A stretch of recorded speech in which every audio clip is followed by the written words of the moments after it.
game. Last night was media night. He said he was feeling just fine in practice. That was the play in which he got hurt. Here's what he said last night. Turn the corner. I think turn the corner, landing on the flight. Felt good from the flight and thrown out there today. I think it's turned the corner, and you really had no doubt in being 100% for the game. This is a Super Bowl. We get 2 weeks to prepare for it. Do whatever it's got to do to get it right, and I've got confidence and feel good. So.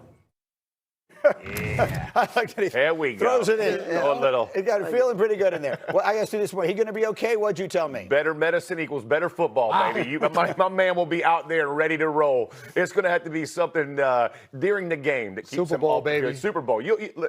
These are, we always talk about, are you ahead of schedule? Are you all these different things for teams? When you make it to the Super Bowl, it is your time. It is your chance to shine. This kid is not letting a sore shoulder slow him down even a little bit. He's a Tar Heel. He's tough, right? But ain't no doubt. Of Built course, different. There isn't any question that he's going to play. We had these conversations about Sam Darnold in the oblique going into their playoff games. Of course he's going to play. Yeah. These guys wait their entire lives for these opportunities. The question is it going to impact the way he plays? Will we not know that until the game starts, or are we convinced that with the medicine he's going to be just fine? We'll know as soon as he takes that first hit. That's going to be the big thing for Drake Maye. He's a quarterback that uses his legs. He got injured scrambling on a play. So how does Josh McDaniels handle this, their offensive coordinator? Does he allow him to have a designed quarterback run early in the game to make Drake Maye feel comfortable that he can take a hit, that he can get up? Does he dial up a deep pass to see, hey, you're okay. You can make those type of throws, but we're not going to know. To your point, Jeff, he's going to be out there. He's going to do whatever he has to do. But now, once that game gets going, the juices start flowing,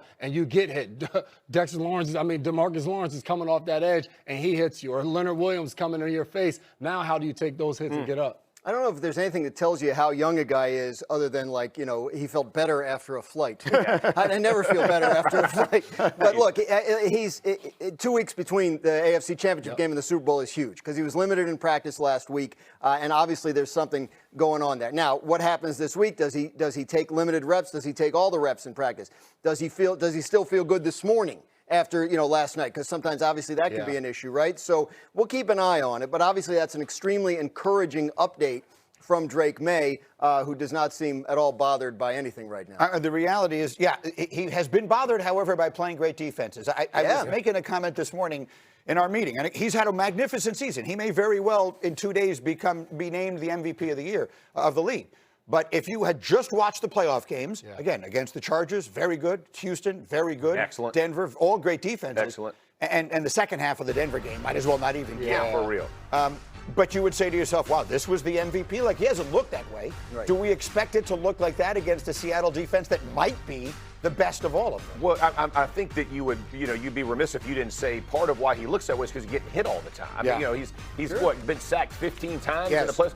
Let me just tell you, any court, I don't care, Tom Brady, Peyton Manning, name the greatest of all, who you think is the greatest of all time. You hit them, it changes them. And every player has that. So absolutely he hasn't looked the same because he's taken a beating back there. And that's just part of the game. And he has to work through it, still make the explosive plays when he can, find enough ways to win. Because at the end of the day, you win the Super Bowl, nobody cares about your playoff run. They don't care about your playoff numbers. They know your season stands for itself, and you win the Super Bowl, you hoist the trophy. I guess my point is he's going up against a team that we just saw put some points on the board. Not only is their defense great, but my point is he was able to beat Jarrett Stidham with, one touchdown. I don't think that's going to be the case. They are playing for, it is a Super Bowl week edition of Overreaction Tuesday. Unfortunately, our time with Jeff Saturday and Dan Graziano, that means our time is running thin with the fellas. So we're going to make this one count. Check in the summer on the AL East. Yeah, obviously they're going to want to talk a little ball. We'll keep it focused to Sunday, though. Right now, Dan, we'll start with you. Drake Maye is going to be the best quarterback from this 2024 draft class, which included Jaden Daniels, Caleb Williams, Bo Nix, Michael Penix Jr. The list goes on and on and on. Overreaction or not? You're making my case for me. It's too soon to know this. It's an overreaction. Just last year, Jaden Daniels was in the NFC Championship game. Caleb Williams was a player or two away from making it to the NFC Championship game this year. Bo Nix was a broken ankle away from possibly making it to the Super Bowl this year. This is a great-looking quarterback class from 2024, and Drake Maye's shining the brightest right now, but I do think it's an overreaction to say, based on this run they're having, that he'll turn out to be the best.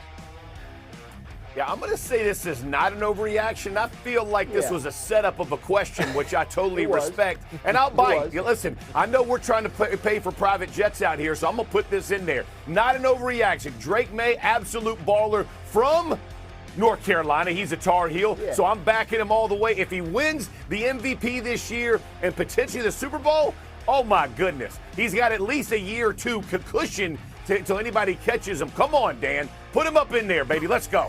We should have known that the college ties. Correct. College ties run deep. All right, next one for Dan. The Seahawks are more likely than the Patriots to make it back to the Super Bowl next year. Overreaction or not an overreaction? It's not an overreaction. The Seahawks are a clinic in roster building. When you look at what they did with Sam Darnold, getting a quarterback in free agency for $33 million a year so that they could build out the rest of the roster around it, bring in guys like DeMarcus Lawrence, Cooper Kupp, et cetera. I think this Seahawks team is built the right way. I think the reason people have doubted it most of the year has been Darnold, who is answering some of those questions. But I think they're the definition of a team that has found a way to build around the quarterback in an era of the extremely highly paid quarterback. I think that sets them up well for long-term success. I'm going to say overreaction, and I do agree with Dan that they are set up for long-term success, but you got to look around the NFC. The Rams, who just played them in a championship game, I think Stafford will be back. They'll be fine. The Bears with Caleb Williams, who he's putting up there, and the Tom Brady conversation, what he just said a minute ago. You got Green Bay. I mean, there's a long list of really good NFC opponents. We're forgetting about Detroit and a number of others. I just think the NFC as a whole is a very tough division. A tough conference to get through. No slight to the Seahawks. I just think there's a lot of competition. And by the way, the San Francisco 49ers had their three best players miss a ton of time, and they still almost got there. So there's going to be some competition there, Dan, just in case you forgot. Patriots' schedule is going to get tougher next year, too, though. True. Just saying. Drake Maye rookie contract, though, they can help build around. Yeah, and Jeff Saturday says get him the jacket already. Hall of Fame. Jacket, you know what I'm saying? He's on his way. Lastly, that's it. Lastly, Dan. Mahomes, Brady, May. Let's go. Let's Rolls go put right it in off there. the tongue. Give us an underreaction for this Super Bowl that we are overlooking right now, Dan. Kind of ties into my last point, but I think people have to realize how the Seattle Seahawks have been absolutely crushing the NFL draft in recent years. Just look at this year's first two picks. Gray Zabel is a starting guard. Nick Imamwari is going to be a finalist for Defensive Rookie of the Year. Go back to last year, Byron Murphy, 23. Smith and Jigba and Witherspoon, two first-round picks that are going to be up for contract extensions. I'm always amazed that Seattle's front office doesn't get more attention when people start interviewing GM candidates, but they're doing something right out there. They have absolutely crushed it. You're 100% right. Schneider gets a ton of credit. Like, these guys do a great job of just reloading the talent. Everybody thought about when the Legion of Boom left years ago, there'll never be a defense. You look at the defense now, I agree with Dan. They built it, and they built it the right way. Through the draft, young players contributing a ton of great minutes, and then ultimately becoming Pro Bowlers and superstars. This team is loaded for sure. They've done a great job over there. Speaking of roster building, these two are part of the Get Up roster. That's the top of the hour. More. That's building. Effusive praise for Drake Maye coming from Jeff Saturday. Thank you, guys. Deserved, though. Let's go. Let's go. All right, next Sports Center, 2 p.m. Eastern on ESPN. They're headed back out to San Fran or Frisco, as Matt Barry calls it, live up-to-the-minute reports on both the Patriots and the Seahawks as the countdown to Super Bowl 60 rolls on. I know